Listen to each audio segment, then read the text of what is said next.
Hello అండి, అందరికీ నమస్తే. నేను మీ S0001. అయితే రీసెంట్గా సాక్షి మీడియా ఛానల్లో ఎవరైతే ఈ కొమ్మినేని శ్రీనివాస్ ఉన్నారో, కొమ్మినేని శ్రీనివాస్ అలాగే కృష్ణంరాజు వీళ్ళిద్దరూ డిబేట్లో కూర్చొని ఆంధ్రప్రదేశ్ రాజధాని అమరావతి పరిసర ప్రాంతాల్లో ఎవరైతే ప్రజలు నివసించడం జరుగుతుందో, ఆడపడుచులు ఉండడం జరుగుతుందో వాళ్ళ మీద ఇద్దరు కూడా ఇష్టానుసారంగా మాట్లాడడం జరిగింది.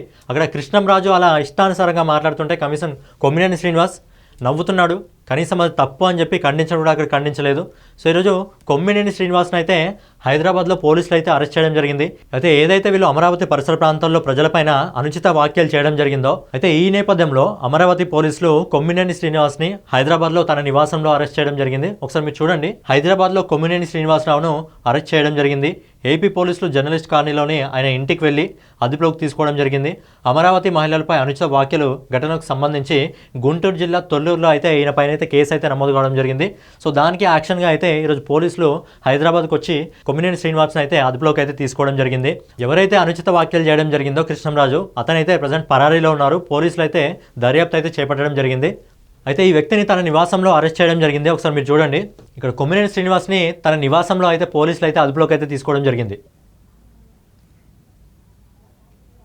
సో ఇదే విషయంలో చంద్రబాబు నాయుడు గారు ఇంతకుముందే చెప్పడం జరిగింది, ఆడపిల్లల జోలికి వస్తే, ఆడపిల్లల మీద ఇష్టానుసారంగా మాట్లాడితే అది నా పార్టీ అయినా సరే పక్క పార్టీ అయినా సరే ఖచ్చితంగా కఠిన శిక్షలు ఉంటాయని చెప్పి చంద్రబాబు నాయుడు గారు ముందే చెప్పడం జరిగింది.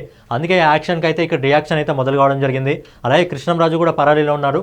అతన్ని కూడా పోలీసులు వెతికే ప్రయత్నంలో అయితే ఉన్నారు. అతను కూడా తొందరనే పోలీసుల కస్టడీకి అయితే తీసుకోవడం జరుగుతుంది. అయితే ఈ డిబేట్ అయితే ఏదైతే సాక్షి మీడియా ఛానల్ నడవడం జరిగిందో, ఆ సాక్షి మీడియా ఛానల్ పైన కూడా చర్యలు అయితే తీసుకునే అవకాశం ఉంది. అలాగే ఈ కొమ్మినేని శ్రీనివాస్ నెక్స్ట్ డే మళ్ళీ డిబేట్ పెట్టుకొని వెంకరెడ్డితో కూర్చొని తన తప్పేం లేదని చెప్పి చాలా హుందాగా ఆయన మాట్లాడడం జరుగుతుంది. అసలు మా తప్పే లేదన్నట్టు వాళ్ళు వివరించడం జరుగుతుంది. అలాగే ఇక్కడ ఈ కొమ్మినేని శ్రీనివాస్ క్షమాపణలు చెప్తే ఎవరికి క్షమాపణలు చెప్పాలి?